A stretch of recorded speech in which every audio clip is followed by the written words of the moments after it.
అదే RTV app వార్తల్ని క్షణాల్లో చదివే అవకాశం ఉంటుంది. ఒక న్యూస్ పేపర్, ఒక టెలివిజన్ ఛానల్ మీ చేతుల్లో ఎప్పుడూ ఉంటాయి. ప్రివెన్షన్ ఆఫ్ కరప్షన్ చట్టం కింద కేటీఆర్ మీద ఎఫ్ఐఆర్ నమోదవడం అనేది సాధారణమే.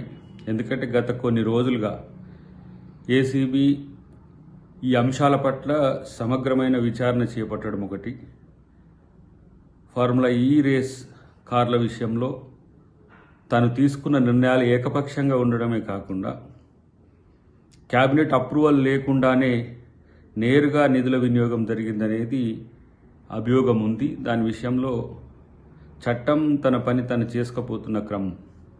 అందుకనే మనోడు ప్రతిసారి అరెస్ట్ చేసి చేసుకోండి, పెడితే కేసులు పెట్టుకోండి, ఏం పీక్కుంటారో పీక్కోండి అని ఇలాంటి మాటలు అందుకే వస్తున్నాయి అనేది మనకు దీని ద్వారా అవగతం అవుతున్నది.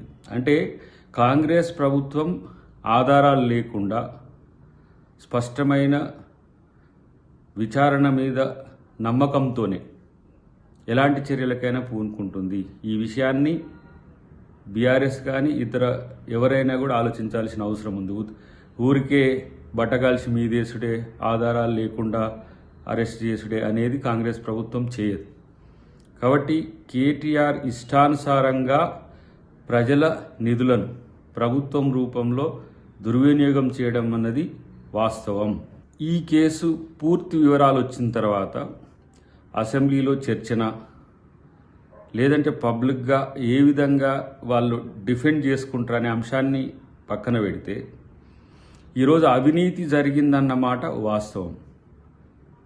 దానికి 1, 2, 3 ఆధారాలు ఉన్నాయి. అవి పోలీస్ అధికారులు చెప్పడం అనేది, లేకపోతే అఫీషియల్గా రావడం అనేది అవసరం. కాబట్టి ఈరోజు ముఖ్యమంత్రి కొడుకుగా, నాటి పురపాలక శాఖ మంత్రిగా హైదరాబాద్ నడిబొడ్డున ఎలాంటి పర్మిషన్స్ లేకుండా అది చేయడాన్నే ప్రజలు వ్యతిరేకించారు, సెక్రటరియట్ చుట్టూ మిగతా ఇతరత్ర. కానీ నిధులు కూడా ఇష్టానుసారంగా వాడుకునే హక్కు ఎవరు ఇచ్చిందనే విషయంలోనే ఈ కరప్షన్ ఛార్జెస్ అనేది చేయడం జరిగింది. కాబట్టి ఈరోజు ఏ విధంగా పోలీసులు ముందుకు పోతారు, ఏ విధంగా చట్టపరమైన అంశాల్లో ముందుకు పోతారు అనే విషయంలో ప్రభుత్వం నిర్ణయం తీసుకుంటుంది. కానీ ఒక విషయం గుర్తుపెట్టుకోండి, తప్పును డిఫెండ్ చేసుకోలేరు. తప్పు జరిగిపోయిన తర్వాత, ఆధారాలు దొరికిన తర్వాత ఇంకా ఏ విధంగా తప్పించుకుంటారో చూడాల్సిన అవసరం ఉంది. కాబట్టి ఇప్పటికైనా వాళ్ళు చేసిన తప్పుల విషయంలో మరీ మొండిగా వాదించకుండా, రాజకీయాలు చేయకుండా, కక్ష సాధింపు చర్యలు అనకుండా విచారణకు సహకరించి ఆ విషయంలో ప్రభుత్వానికి సహకరించాలనేది మా యొక్క డిమాండ్. మరిన్ని వీడియోస్ కోసం ఛానల్ ని సబ్స్క్రైబ్ చేయండి. లేటెస్ట్ అప్డేట్స్ కోసం వాట్సాప్ ఛానల్ ని ఫాలో అవ్వండి. ఆ లింక్ డిస్క్రిప్షన్ లో ఉంది.